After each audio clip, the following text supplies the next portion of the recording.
not a lot of background noise, but feel free to put any questions that you have throughout in the chat box, and we will get those answered as we move through the presentation or at the end. We do have built in plenty of time for questions, so do not hesitate to ask. We do have time for those.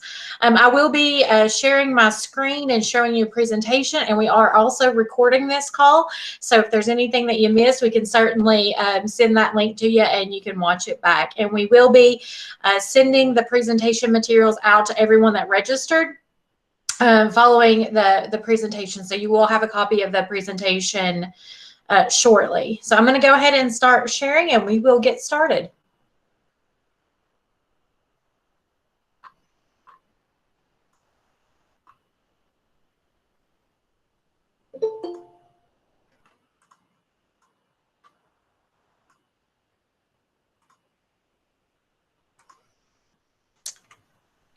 All right, as I mentioned, this is the Virginia Enterprise Zone How to Apply workshop. Today is December 17th, and we will be here the afternoon. We're going to go over the Real Property Investment Program, give an overview of the Virginia Enterprise Zone program, talk about the 2020 application submittal process, and then also the CPA attestation requirements. So who is DHCD? For anyone on the call that is not familiar with our agency, we are the Department of Housing and Community Development, and we are committed to creating safe, affordable, and prosperous communities to live, work, and do business in Virginia. The Enterprise Zone program is a partnership between the state and local government to encourage job creation and private investment in the targeted areas of the state. The program accomplishes this by designating zones throughout the state and providing two grant-based incentives, the Job Creation Grant, which we went over that earlier this morning, and the Real Property Investment Grant, which we're going over this afternoon. These two incentives are available to businesses and zone investors who create jobs or invest in the real property within the boundaries of the enterprise zones. We do currently have 45 zones in the state. But legislatively, that has now been capped at 30. So as zones expire, we currently are over our limit with the number of zones that we can have. So in order to qualify for the Real Property Investment Grant, it is based on the calendar year, and we have this program annually. So the grants are performance-based. That means that the jobs must be created, or in this case, the real property improvements must be completed before a grant application is submitted. So all work would be completed and all capital investments made throughout the calendar year, and you would apply for the grants the following year. So grant applications are always due April 1st. That is in the legislation for the program. And the real property improvements, the deadline is always on April 1st, unless that day is a weekend or a holiday. It's the following calendar business day. However, for this year, April 1st does fall on a Thursday. So April 1st will be the date that it is due. And you will hear April 1st numerous times throughout the presentation today, just so you kind of have that date burned into your mind. Like I said, the next round of applications will be due April 1st. For both the job creation grants and real property investment grants, and the place in service must have happened within the calendar year of 2020, January 1st of 2020 to December 31st of 2020. So let's dig into a little bit about what are these real property investment grants. So these are available to investors that undertake either a rehab, an expansion, or new construction of a project within the boundaries of the enterprise zones. To be considered an eligible property, you must be located within the boundaries as mentioned. The building must be either commercial, industrial, or it can be mixed use. So residential, solely residential is not eligible.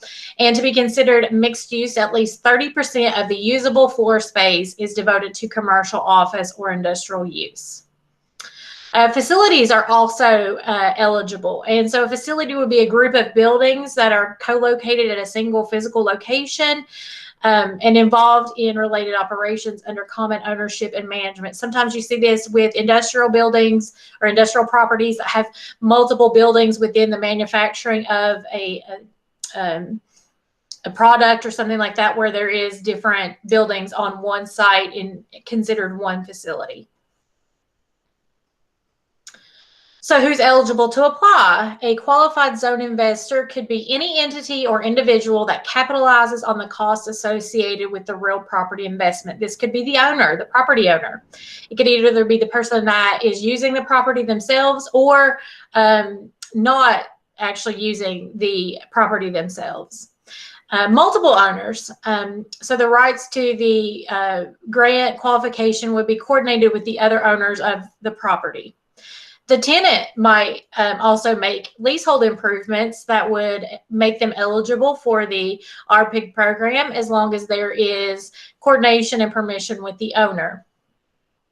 And developers are also eligible applicants. So there is a little bit of a caveats around developers, that the rights go with the property. So if the property has been sold to a new owner, in this case, then we would need some additional documentation. We'll go over some of the documentation that these different scenarios require later on in the presentation. So in order to be eligible for the real property improvement grants, there's certain minimum investment thresholds that would be required. So it depends on the type of construction. So if your project is a rehab or an expansion, the minimum investment to get to qualify would be $100,000. For new construction, the minimum investment is $500,000. So if you are applying if you continue to do work on the building and you continue to make investments in the project, you must meet these thresholds each year, so they don't carry over. So it's for all new construction within that calendar year that qualifies you for this investment. And we'll go over a couple of examples and show you some calculations that make this pretty clear. So what type of investments are eligible? Any hard construction costs that are structurally part of the building or the facility. So for example, you know, your typical carpentry, HVAC, the ceilings, roofing, demolition, doors and windows, drywall, plumbing, masonry, those typical skills and trades that you have for property development. Some things that are not eligible would be soft costs, which include things like acquisition costs, architectural fees, closing costs, furnishings, and fixtures. Some fixtures may apply depending on how they are taxed. However, things like machinery, tools, and signage do not qualify. Anything beyond the property line, any utility connection fees, those are not eligible for being considered a qualified investment. So the dollar amount of the grant is based on the amount of qualified real property investments, up to 20% back, less the eligibility threshold. So the amount of grant that you can get of that 20%, you can get a maximum grant of $100,000 if the investment is less than $5 million, and you can get up to $200,000 if you have made an investment over $5 million. So anything over the $5 million mark kind of unlocks that second $100,000 threshold or cap over a 5-year period. So for example, and we'll talk about this a little bit more, if you make continued improvements of your building over a 5-year period and exceed $5 million, you're eligible for an additional $100,000 up to the $200,000 mark. So here's some calculations just to give you all a visual. So you're working on a project and you invest $500,000 in the rehab of a building. You would take out the minimum threshold of $100,000. So that is $400,000 in expenses that are eligible. Multiply that by the 20% grant rate, and that would give you a grant back of $80,000.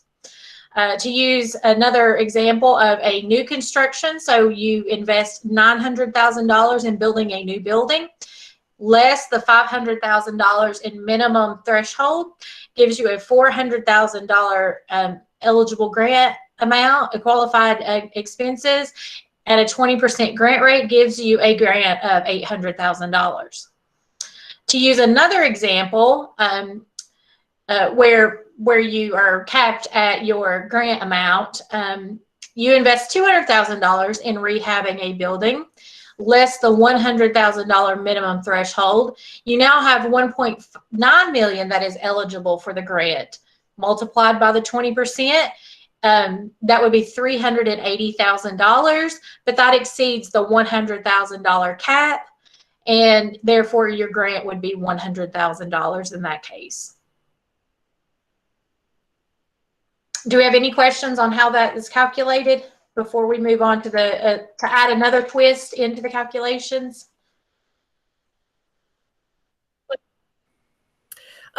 We don't have any questions yet on how that's calculated. We do have a question. If we have an incentive or grant program in place with Virginia/Danville for real property, are we eligible for more than one at a time? So there are a number of questions that I'd like to ask to get to the root of this, but Joy, if you can kind of speak broadly before we go further as to whether or not buildings or real property investments in Virginia can receive incentives from more than one program. I guess let's start there and see if that gets to the answer. So if you, and we'll show this later into the presentation on how you would back out any grant incentives that you have received, either from the locality or from the state. But if it is a loan or a different incentive that may include like a waiver of fees and things like that, that is not part of this would not be part of what you need to back out of your grant eligible expense. But like I said, we will talk about where that shows up on the form for local or state grants that you receive, or federal grants that you receive for the property. To answer maybe a second part of that question, if you have multiple properties in Virginia or within a zone that are not considered a facility, they're not attached by a single use or single ownership and management of that facility, you're eligible to apply for multiple properties within Virginia or within a zone, as long as they're considered different buildings and not considered a facility. I don't know if that was also part of the question too. It sounded like that might have been part of the question too. Well, they have thanked you, so I think we've answered the question. Good. And if that begs more questions later, hopefully we'll address some of that as we continue to move forward. Thanks, Joy. All right. So an interesting fun twist in 2019 was around solar. So this would lower the threshold. So if you recall in the previous slides, the threshold is $100,000 for rehab. This lowers your threshold if you have made solar improvements to the building to $50,000. I mean, for any project that is above the $100,000 range. If the solar improvements are between $50,000 and $100,000, then that brings your threshold down to zero. And I'll show you some examples of that. So if you were to apply for solar only, you've made improvements to your building by installing solar panels on the roof. You apply to us, you've made an investment of $75,000. That is between the $50,000 and $100,000 range. So your threshold is zero. So you can receive a grant on the $75,000 at the 20% rate, gives you a grant back of $15,000. If you are building a new building and you add solar, if you recall, the threshold before was $500,000, that's less than $50,000. So now you can get a grant based on $450,000 of expenses at the 20% grant rate, gives you a grant of $90,000. If you did not do solar, your grant would be $80,000. So that really does help to reduce that threshold amount. It really does help the grant amount that you can receive. And for a rehab with solar, so for example, you have invested $500,000 into the rehab of a building and added solar. The threshold is now $50,000 because if you recall, the original threshold is $100,000, but that gives you a grant eligible amount of $450,000 at the 20% rate. Also gives you a $90,000 grant. So if you are planning or well, maybe not planning, if you planned solar as part of your project, be sure to check this section out because it really does help with that threshold amount and increases your grant amount to your bottom line. But that is still, all of those are still capped at $100,000 under the $5 million threshold and $200,000 above the $5 million threshold. So just to kind of show you another visual in a different way, for rehab and expansion, the minimum investment is $100,000. For new construction, the minimum investment is $500,000. So we provide a 20% grant above that. So for a rehab, kind of the sweet spot to maximize your $100,000 is $600,000 in investment. And the sweet spot for new construction is $1 million, which maximizes your grant at $100,000 for new construction. And then to get all the way up to the additional $100,000 for a maximum grant of $200,000 for rehab and expansion, that's at that $5 million mark for both. So now we're going to dig in a little bit to the application submittal process. We kind of went through the program. Any other questions on the program itself or how grants are calculated before we move on?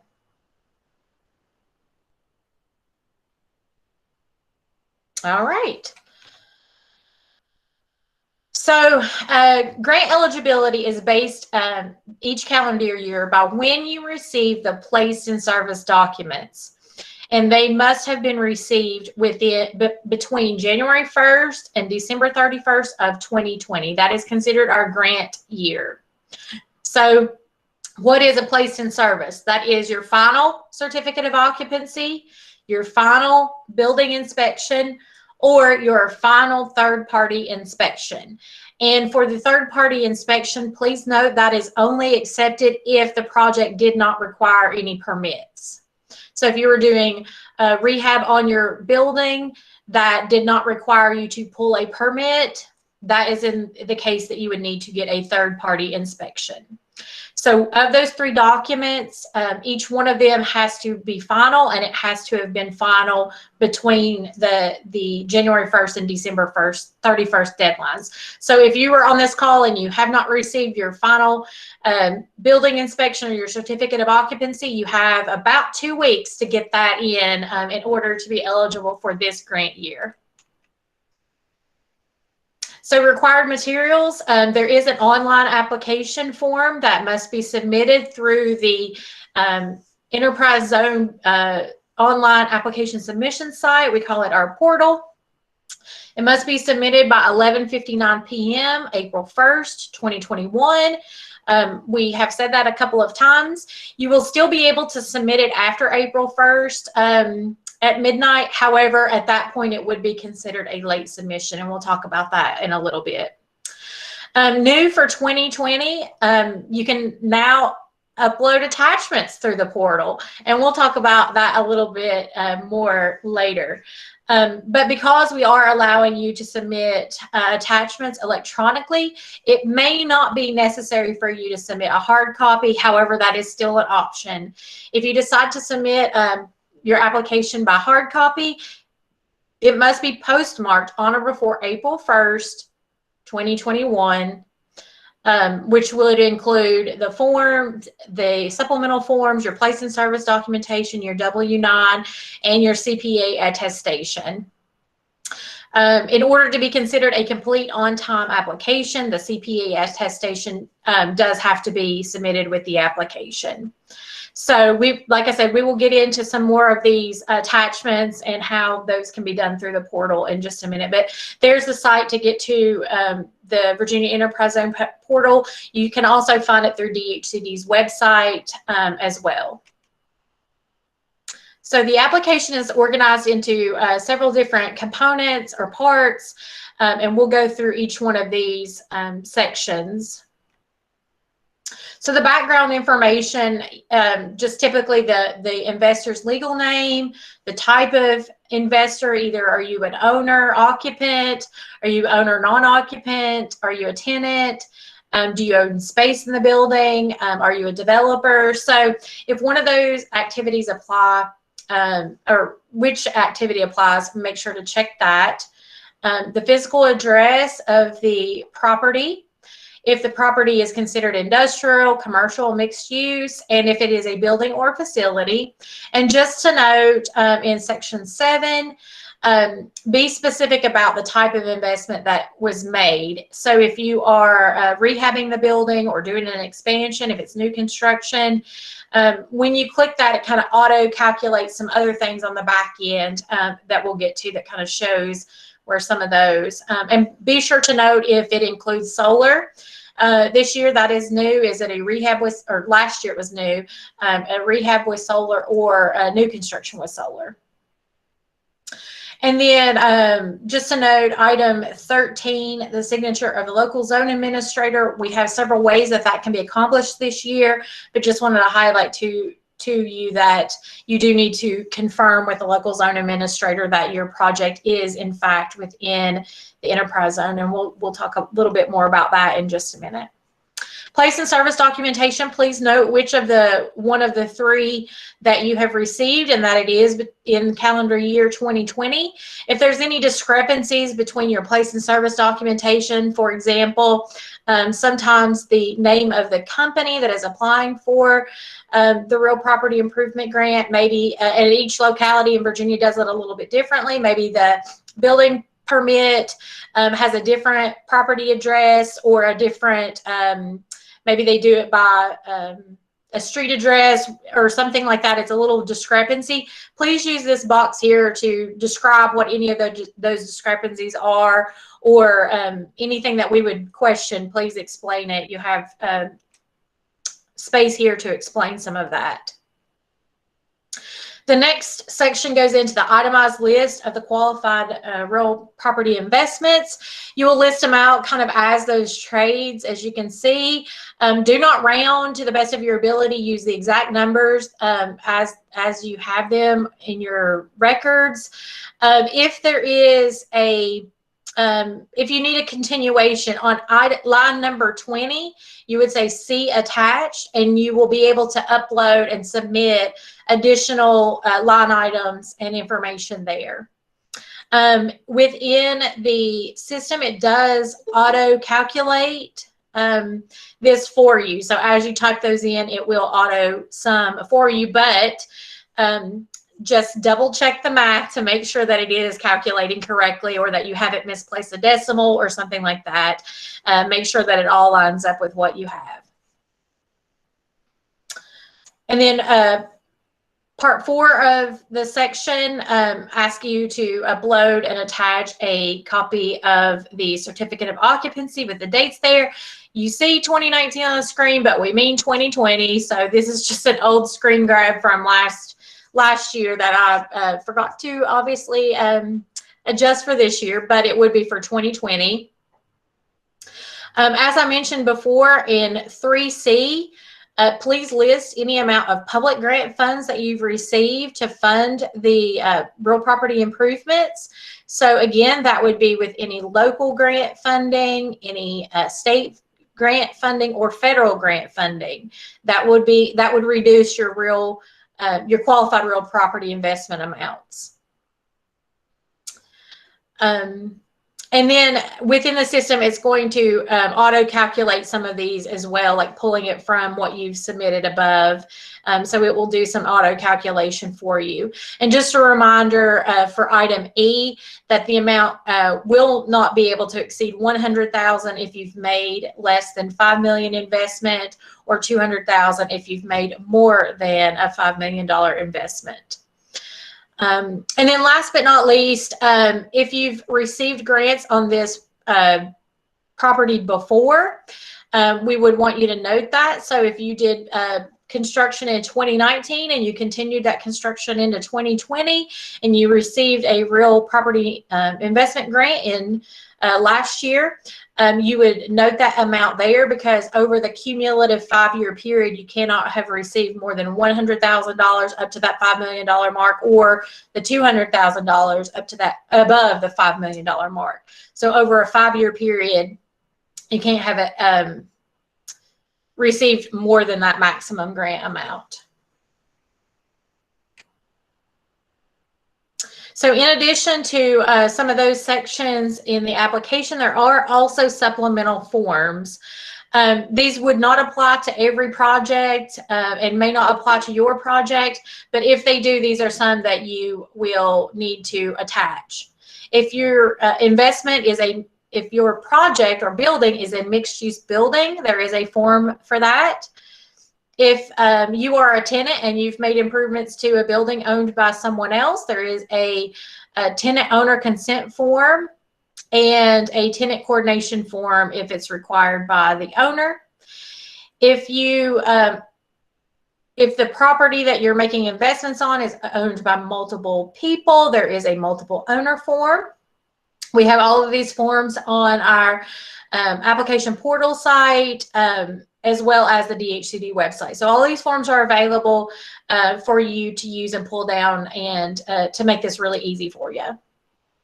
If the building is mixed use, as we mentioned, at least 30% of the square footage must be devoted to the commercial, office, or industrial use, and that is usable square footage. So how do we confirm that?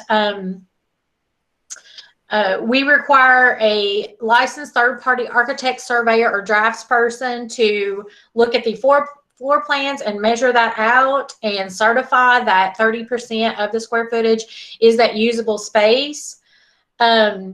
If there are common areas, I skipped a point here, but if there are common areas such as the lounge, conference room, the kitchen, a community kitchen, something like that, may be counted towards the commercial space. The CPA, as we'll go over in the attestation process, will review this document, look at the license of the third-party inspector, and ensure that the information that has been submitted is correct. But that's only if you have a mixed-use building. Joy, we do have a question. Yes, ma'am. If the project is in collaboration with a public entity, do you list the contribution of the public entity as a grant? So if it is a grant to the building, the construction costs. So for example, if what is the word they use? Collaboration? Contribution? Contribution. If the contribution included grant money, that would be capped. So for example, if there is a facade grant, that the contribution of the city or town is a facade grant that goes to the exterior improvements of, replacing windows and doors and things like that, that would need to be backed away. Otherwise, contribution, it's only if there was grant funding, correct, Rebecca? Essentially, if it's a loan that you need to pay back, that is not a grant and would not need to be backed out. If it is something that essentially reduces your debt on the building and is kind of equity, then that would need to be counted. So for people who are familiar with some of our other programs, if you receive an industrial revitalization grant, that would need to be deducted on the application form, as Joy mentioned. But if you receive something like historic tax credits, or it's a mixed use project and you received low-income housing tax credits on the residential portion. Tax credits do not need to be backed out. Yeah. So I hope we answered the question. If we didn't, Nancy, shoot us an email with the particulars and we can dive into that more. Yeah, let us know what the word contribution, what all that includes. Waiver of fees are not included. Reduction of tax connection, something like that. The local incentives, if it's not a cash grant that, like Rebecca said, goes directly to the qualified expenses, it wouldn't. Or, sometimes we see the contribution from the public entity being that maybe they donated the building or they gave you the building for $1 or something like that. Right. Because acquisition is not a qualified expense anyway, then that would not need to be listed. Right. Good point. A couple other supplemental things where you are the tenant or there's multiple owners. This is to ensure that one applicant is not also applying for the same project over the same amount of time. So some of that is requested so that we know within the 5-year period that it is the same building or facility that's being continued to be worked on. If there's cases where the owners and tenants don't coordinate, then DHCD does have the right to determine the maximum grant amount available based on the cumulative amount of the real property investment made to the property or a portion of the square footage leased or owned by the zone investor. So that's in a case where the tenant and the owner are not coordinating with the application. So some common errors to keep in mind. If you do not have final place and service documentation, or if the documentation indicates that there's still pending work or it has failed inspection, you must apply for the grant year associated with the calendar year of the final documentation. So if by December 31st you do not have a final place and service document, you will have to wait until 2022 to apply for grant year 2021. Another common error is place and service documents for consecutive phases of a project were received in a different calendar year. So the real property investment grant eligibility is based on the calendar year that the certificate of occupancy was received, and therefore each certificate of occupancy would require separate applications. So if it's a phase of work where you're completing, maybe different sections of the building that can be given a separate CO, then you could apply over different years as long as you're meeting those minimum thresholds. The investor, like I said, must still meet those minimum thresholds for each year that they apply. So here's to give you an example. If a zone investor completed a roof renovation and got the final certificate of occupancy in 2020, and then completed an exterior renovation and got a final CO in 2020, the zone investor may submit both phases of work in a single application. However, if the certificate of occupancy for the interior renovation was issued in January of 2021, it would require a separate application for grant year 2021, which would need to meet the threshold independently of the roof investment. So I hope that made it a little bit clearer on how that might work. Joy, we have another question. Yes. It's along the same lines as the previous question, and I think this is something we're going it's going to be a theme for us this year. We got an SBA loan, a Small Business Administration loan, for part of the purchase and rehab of our building, and the CARES Act had a provision allowing the SBA to pick up the first 6 months of debt service. Would this qualify as a grant that needs to be backed off on the application? Well, first, the acquisition would be backed off anyway. So that wouldn't even be a portion of it. So it's basically at this point, what I'm hearing is it's a forgivable loan. Is that what I'm hearing? At least it sounds like at least not even a forgivable loan, just that first 6 months of debt course. service. Okay. So I guess. yeah, I know Joy is struggling for an answer. I'm struggling for an answer. I'm gonna tell y'all, I am certain we are going to get some of these questions that we have not anticipated, that there are going to be some, let's call them externalities with the different COVID response programs that we are, number one, not aware of some of those things, and that number two, we cannot make a determination at this point whether or not some of those would count. What I'd like to ask you to do, if you have a question about something like that, is please send that question to our eZone email. If you don't have that, we are going to show that at the end of the session here. Send those kinds of questions to that email, because we are going to need to do some research, and we want to have your details outlined in an email. We want time to do that research, and then we want to respond to you in an email so that we all have everything in writing.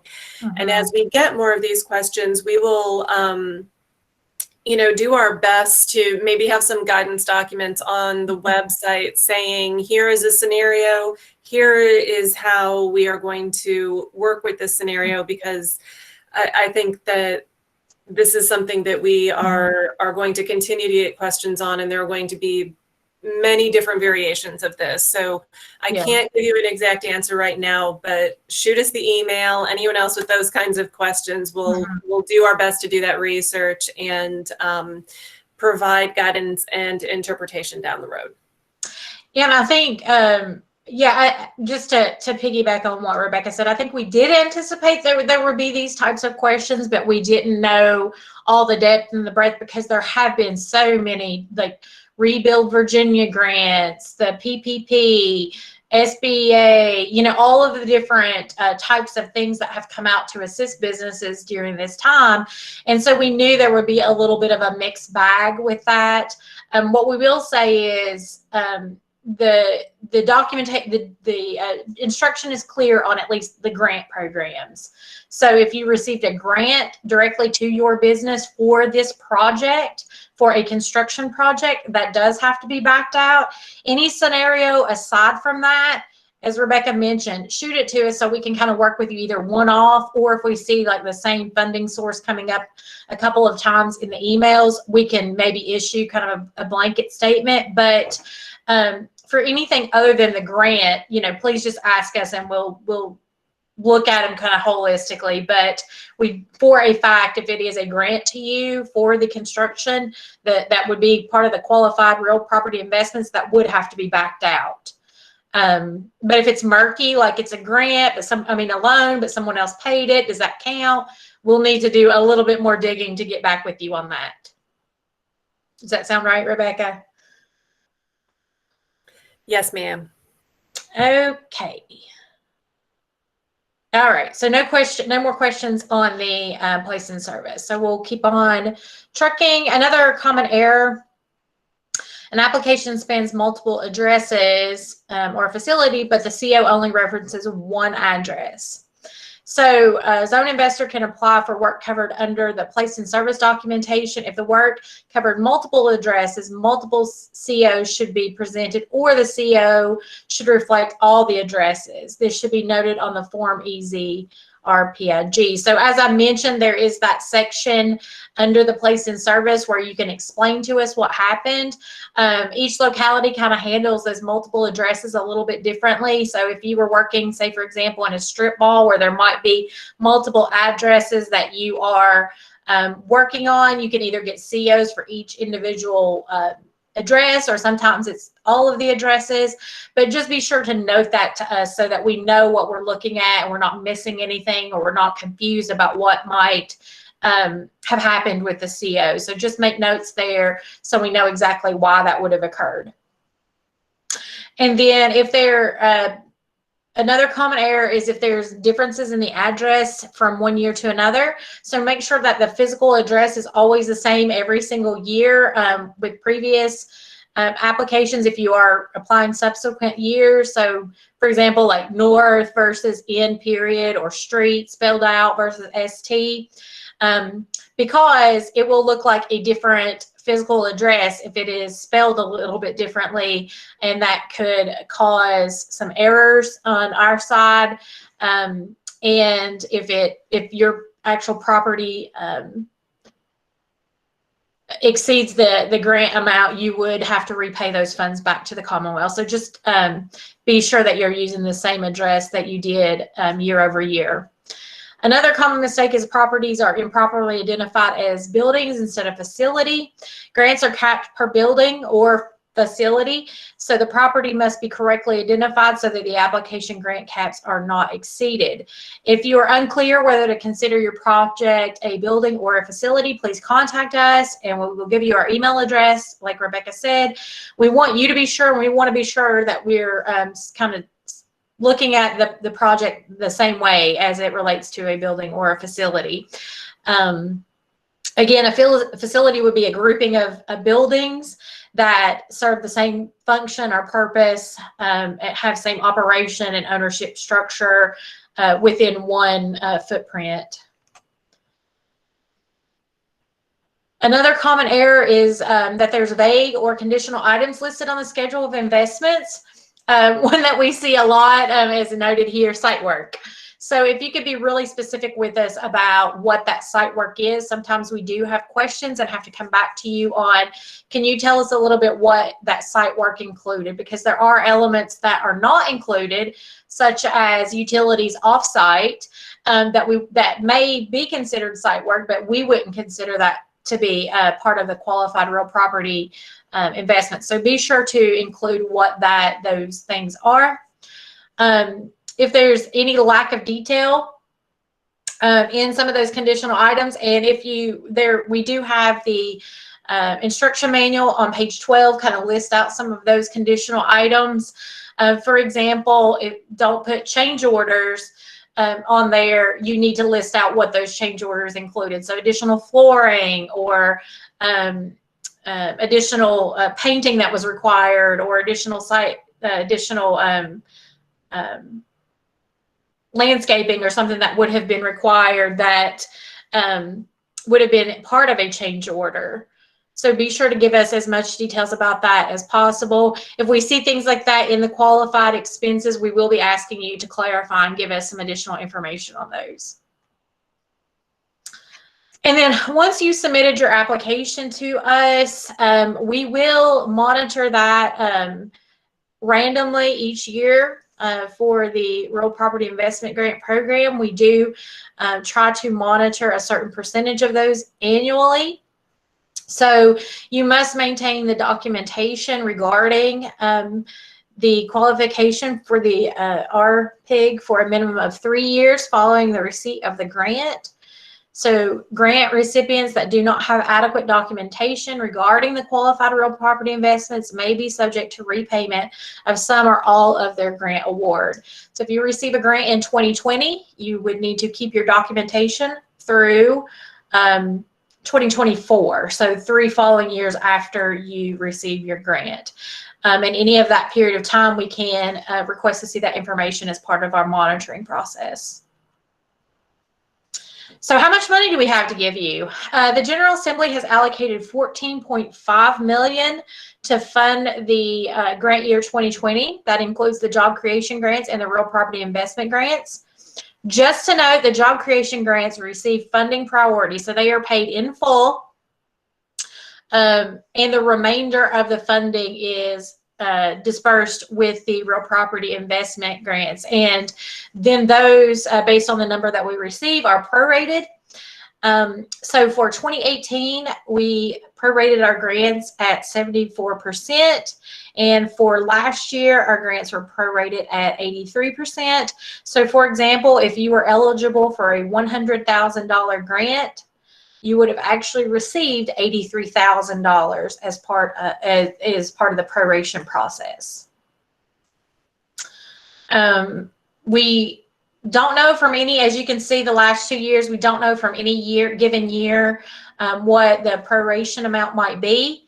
I will say from the grant year 2018 to 2019, we did receive an additional $1 million to get us to the 14.5 million. So that did help significantly with that proration amount. So what's the timeline? If you haven't heard it or I haven't mentioned it yet, Thursday, April 1st, 2021 is the due date. So the application submission system will open January 1st, 2021. You will have until April 1st of 2021 to submit your application to us. We will be reviewing those from April 1st or as soon as we receive it, actually, until May 15th, and notify you of any questions or deficiencies that we have. And like I mentioned, that could include questions we have around your real property investments that you've made, the investment amounts, or your place in service documentation, or some other item that we have a question on. We will notify you by May 15th. By June 1st, so you would have a roughly 2-week period to resolve those deficiencies. Then by June 30th, you would be notified of the grant amount and grant award. And then throughout June and July, grant funding will be sent to the qualified recipients. And for the June 30th deadlines, we try to get those several weeks ahead of that, but that is the maximum deadline that we try to work against and work backwards from. Joy, we have a couple questions. Yes. The first is, does the property owner have to keep the property for any length of time after completing the work under the grant? Not to my knowledge. Correct. This is a performance-based grant. So you, the developer or property owner, could do the work, sell the building, and then apply for the grant. But remember that each individual property, each address can only receive up to $200,000 per 5 years. So if the property owner or developer receives the grant and then sells the building, you need to let that new owner know so that if they do any additional work, they understand that some of that cap has already been taken up, if that makes sense. We have another question. If we had to pay to have utilities run to the building, is that considered a hard cost?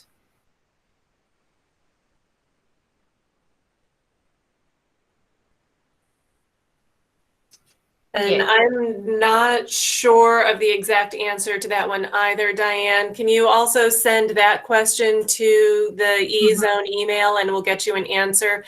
We literally have pages and pages of information on this that sometimes we really need to sit down and dig into it. So shoot us that question and we will get you an answer. Another question has popped up, Joy. Do any of the forms need to be sent in paper format? If so, which portions of the application need to be submitted that way? All right, hold your thoughts on that. We will definitely get that question answered. And I think as far as the utilities go, that would be something that we would have to look at. Are we talking about water, sewer? Is it from the property line to, like, from the tap to the building? Is it from the building to connect into public services? I think that would be something that we would need a lot more specificity around, what utilities and what the construction of the building is like to get those utilities on site. So, so this is our timeline. But I will be, the last question that you asked, Rebecca, jumped ahead a little bit, and we'll get there, and I'll be sure to answer all of that. Just to note, we also, with your application, you must submit a COV, the Commonwealth of Virginia W-9 form. It must be on the COV form. There is a W-9 form that the federal government has, which is very similar to this, but it needs to be the Commonwealth of Virginia form. If it's not, we will be asking you to resubmit it. So go ahead and use this one.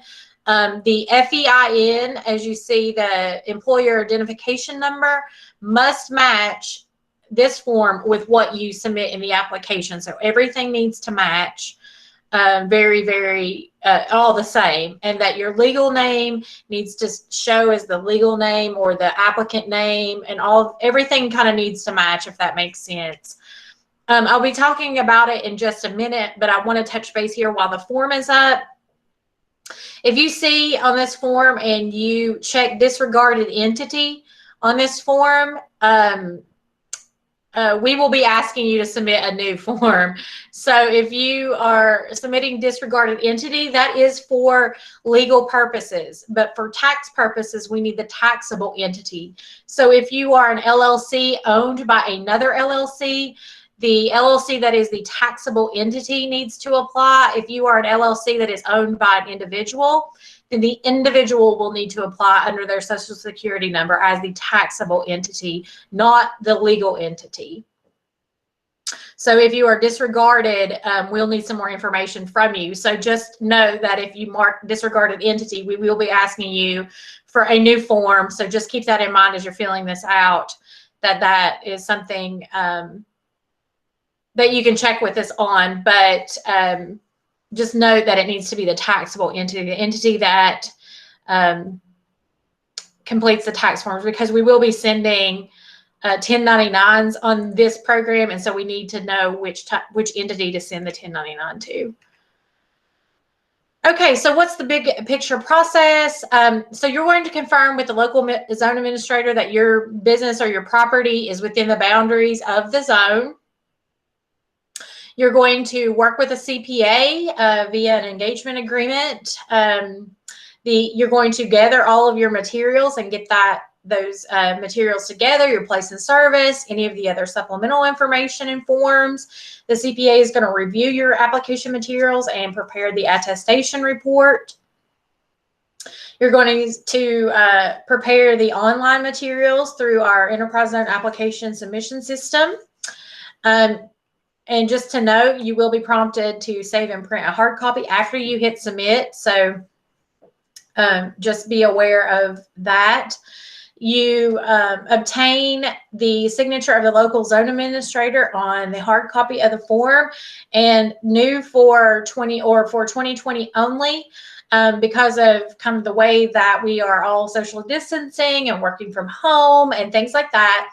If the zone investor is unable to obtain a signature, either a scanned or original from your local zone administrator, an email from the local zone administrator saying that the subject property or business is located within the zone will be accepted. So we will accept that as documentation in lieu of a signature. However, new in 2020, attachments can be uploaded through the portal, including those attachments requiring signatures. So I hope that answers the question for the person earlier, that we will be able to accept different portions of the application, or all portions of the application actually, electronically, even those that require signatures.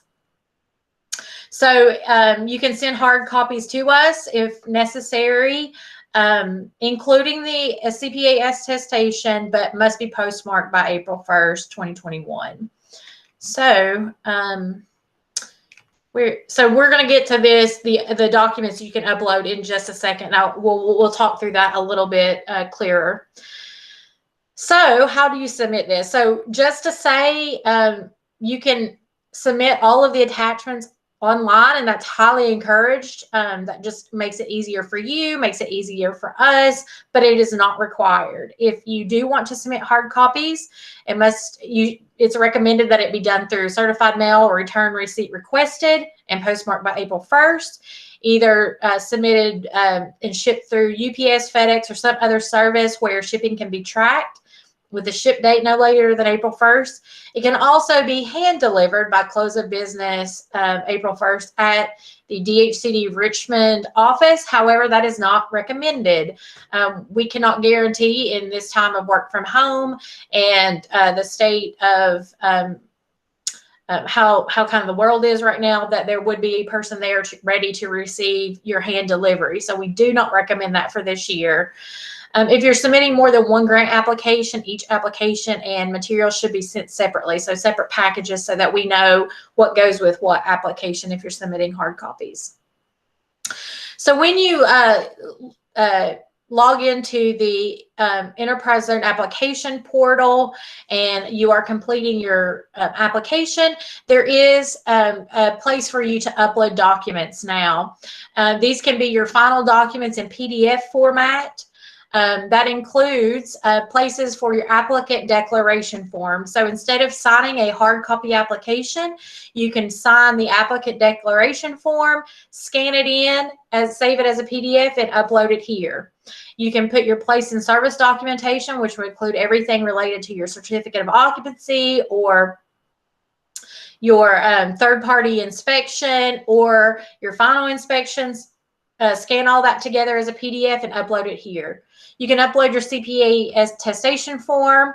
Some of those supplemental forms that we've talked about, have those signed, and you can upload those as a PDF here.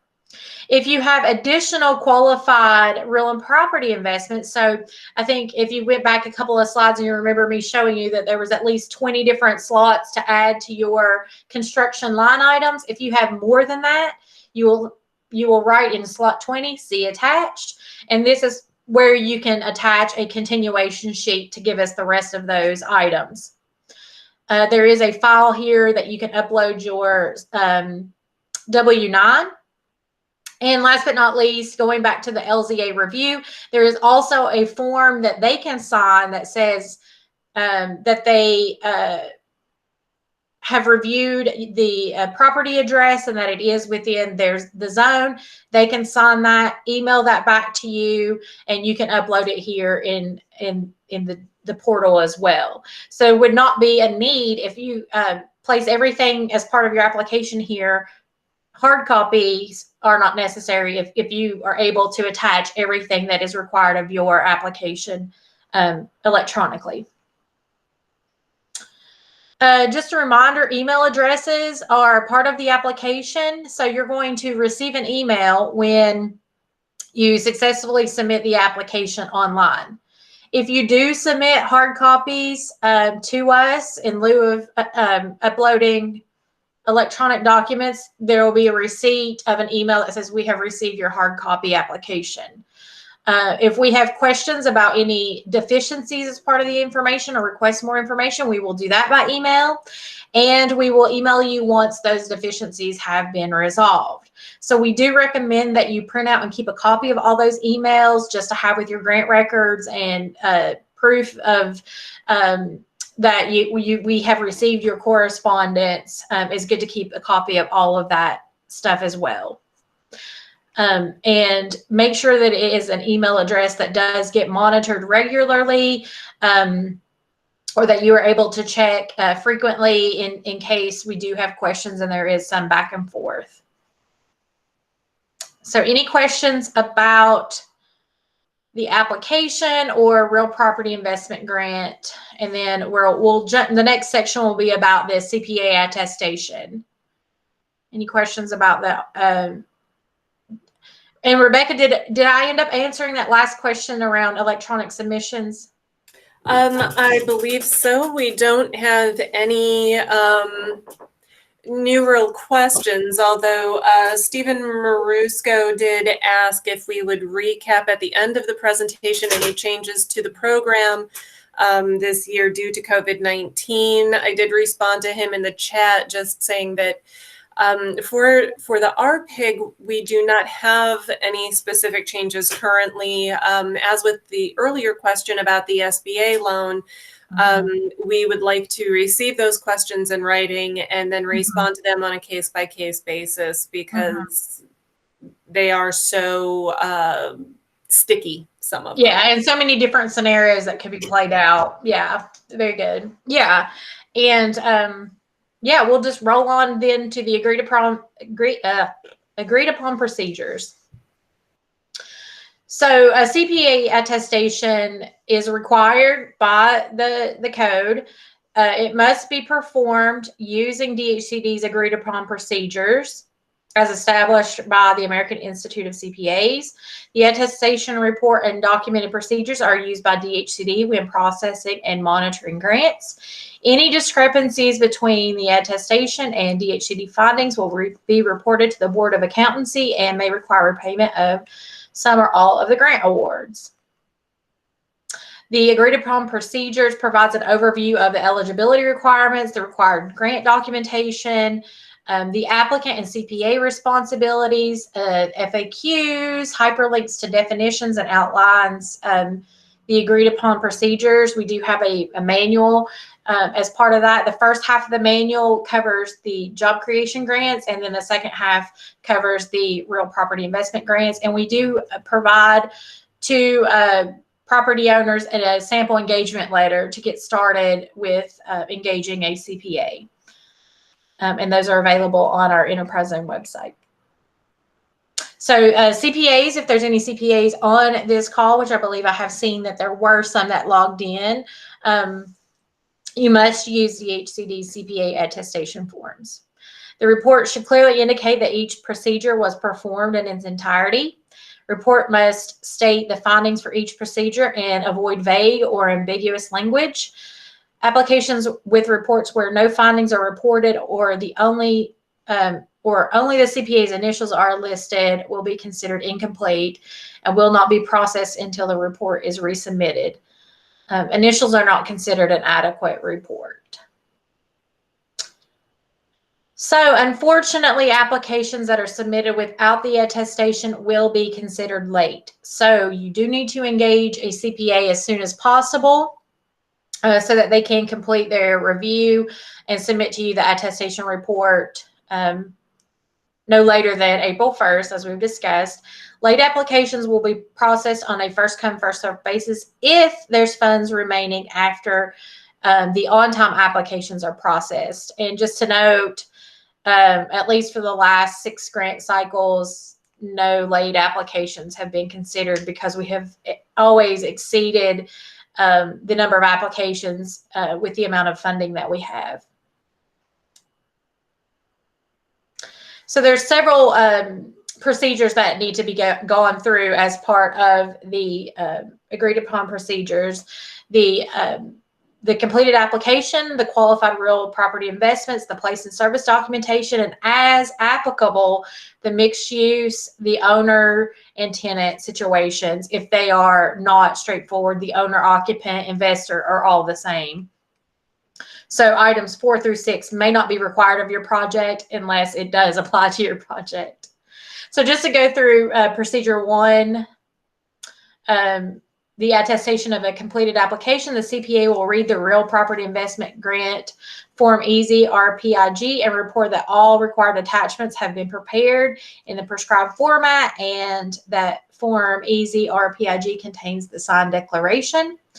The completed apps include the W-9, the place and service documentation, and then those signed and notarized supplemental forms, which include the mixed use form, multiple tenant form, tenant owner consent form, and the tenant coordination form. And we've gone over all of those forms.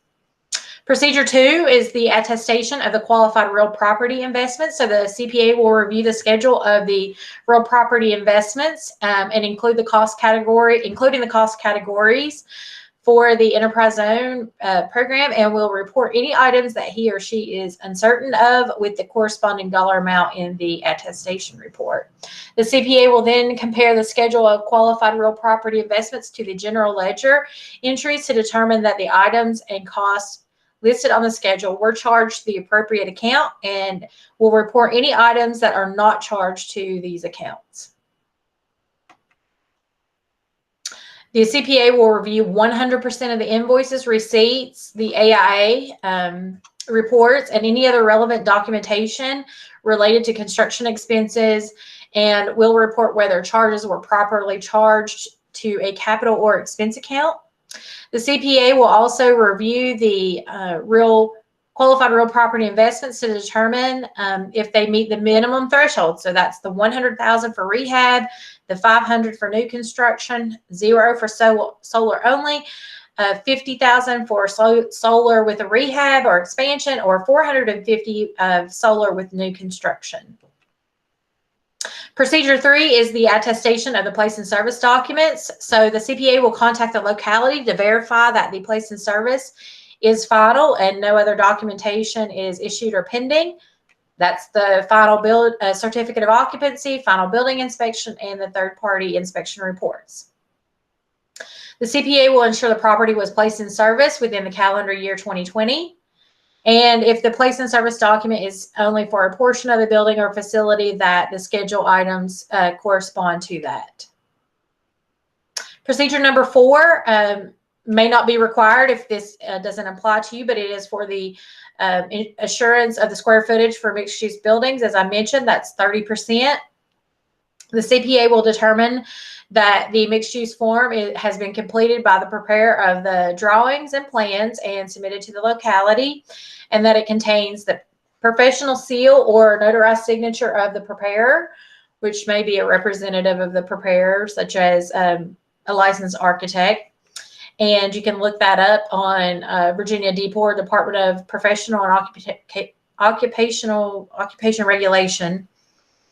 The CPA will determine that the math used to calculate Part 2 of Box 4 on the mixed-use building sheet is at least 30% of the usable floor space in the building and is devoted to either a commercial, industrial, or office use. Procedure 5 is around the owner of the space of the building. So the CPA will determine, where applicable, that the enterprise zone RPIG multiple owner form has been completed with notarized signature of both the tenant and the owner.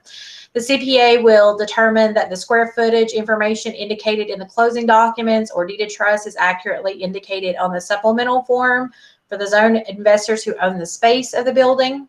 The CPA will determine that the math used to calculate Part 2, Box 3 is correct and that the requested grant amounts correspond to the requested amount within the form, the real property investment grant form.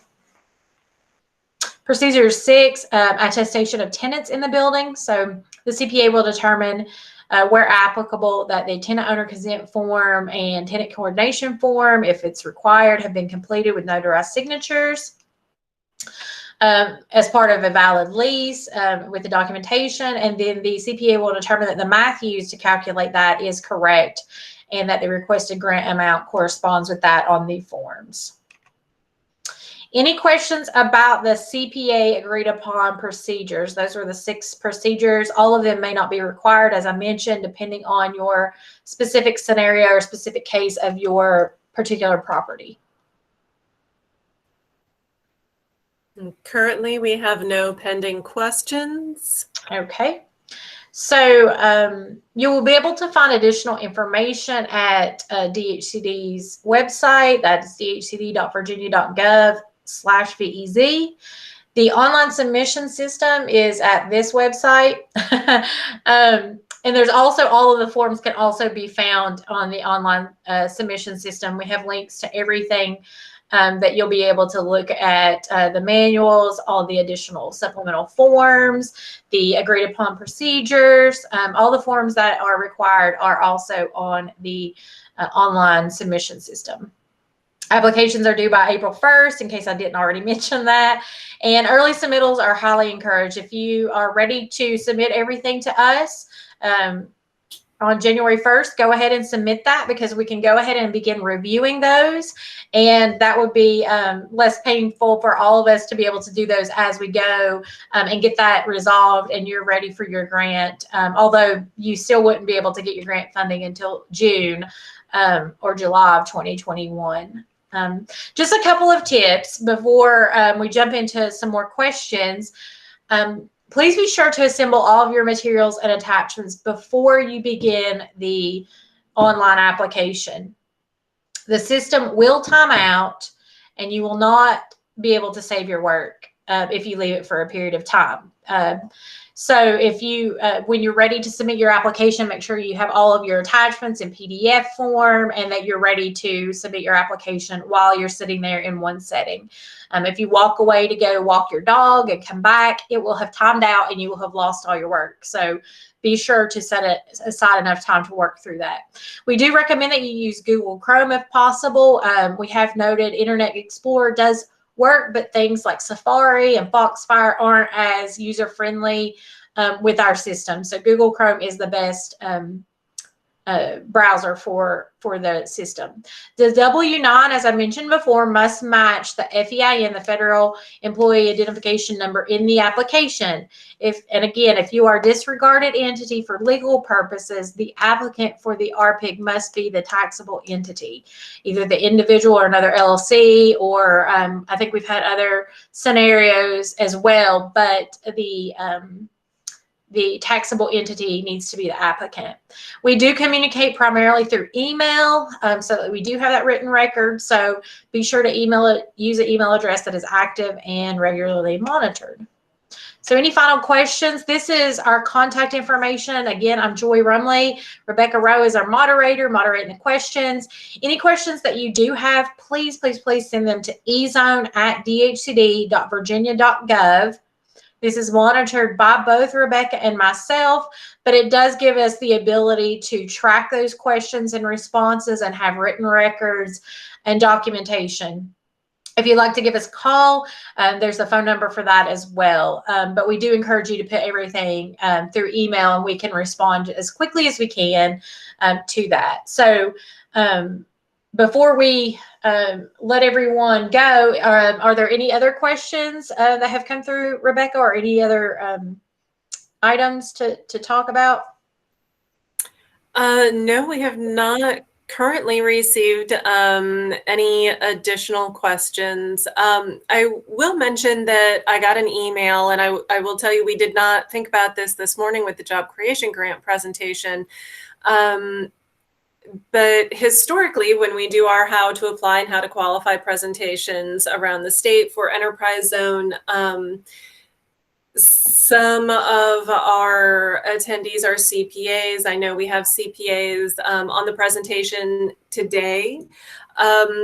While this is not necessarily an opportunity for sales, if folks are looking for a CPA to help them with this process, drop your name in the chat, and we can find out who some of the CPAs are, do a little networking, although not sales, since this is a presentation. But I recognize that when we in person, that networking is happening. And it's not happening the same way on these kinds of calls. So we will also go ahead and share the registration information from today's sessions as well, so that applicants can take a look and see who the CPAs are that have attended. We have a hand raised. Now, I'm not sure what to do with a hand raised. We can just say, Antonio, if you want to unmute yourself and ask your question, we can do that. Or type it into the chat box. Yeah. Antonio Morrison, CPA. So if any of you are looking for a CPA, Antonio is here for you. Brim and Associates is here for you.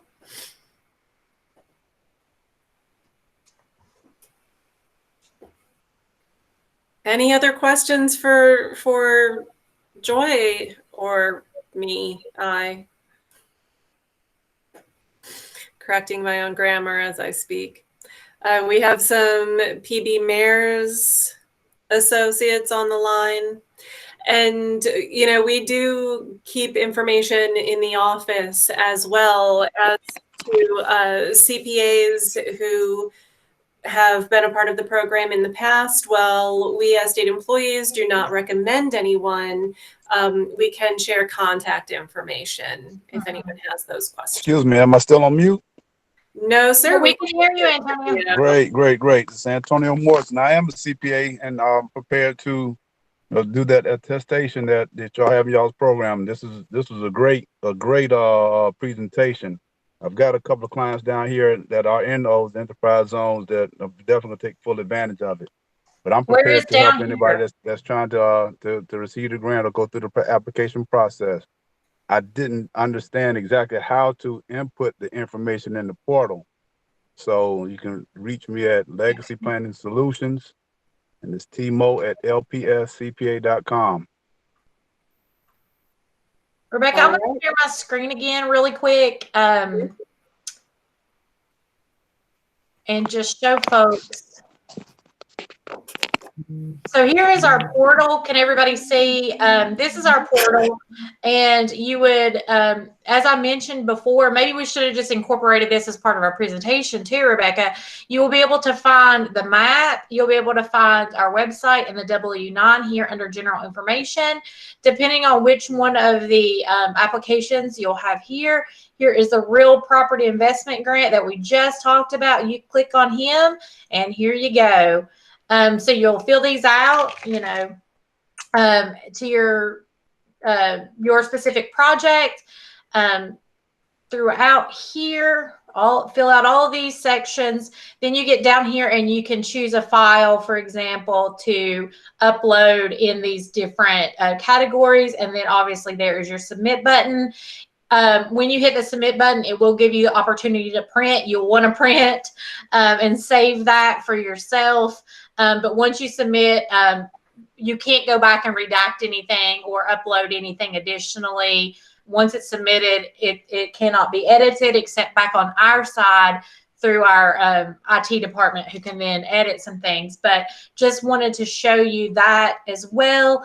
The CPA attestation, under this little tab, you'll see where that real property investment report form is. Here's the sample engagement letter, agreed upon procedures manual, and then how to document any kind of findings and things. So we do have a question. If applying for both the real property investment grant and the JCG, the applicant will need to enter 2 different portals. Is that correct? Yes, because the applications look separate. And just while we're here, well, I already stopped sharing, but the application forms do look different because the application form for the real property investment grant have where you insert the construction dollar amounts, and for the jobs, you're inserting job creation numbers. So the applications look different. They're not different portals. They're just application links within that same system I just showed you. But yes, you can submit 2 separate applications, but it is separate and different. And, you know, for the LZAs or potentially even some of the CPAs, if you have applicants or zone investors who, you know, maybe it's a very particular case, is this an individual property or is this a complex of buildings? How would we look at it for those purposes? You know, if there's anything that is going to be multiple questions or there's a lot of ins and outs, we are happy to have individual meetings with firms, with LZAs, and so on. But to reiterate something Joy said earlier, for some of this information, we really want and need you to ask that question through the eZone email, and we need to be able to provide the answer there, because Joy and I both spend every single penny we bring in on lottery tickets. And if we both win the lottery at the same time, you need that next person that fills our jobs to know what Joy and Rebecca told you. You don't want a different answer coming from that person who was not as lucky to hit the lottery. Question, how do we find our LZA? Joy, do you want to speak to that one? Yes, so we do have a list on our website of LZAs. It may or may not be a little bit outdated. We are trying to get that updated just as quickly as we can. We have had some turnover there and some of the local staff here just very recently. So we are trying to get that updated for you. It is on DHCD's website. If you go to the VEZ, dhcd.virginia.gov/VEZ, there is a link there to your local zone administrator. And if that person happens to not work for the locality anymore, you'll at least know the office within the locality that you do need to reach out to and ask. If you email us at eZone and you're still not able to find out, let us know what locality the investment was made in, and we can get you that contact information. So there's a couple different ways if you want to look for it yourself, or if you want to reach out and ask us, we can also get that contact information for you if there's been some turnover there at the local level. Good luck with the lottery. There you go. I was going to try to grab that address, Rebecca, and I couldn't multitask. So thank you.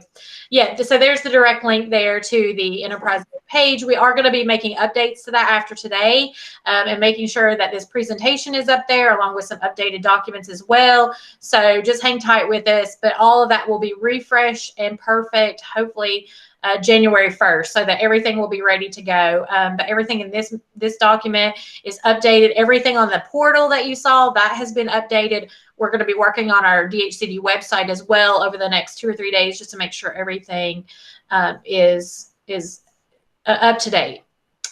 Recording will be available, yes, upon request. Any other questions about the program itself?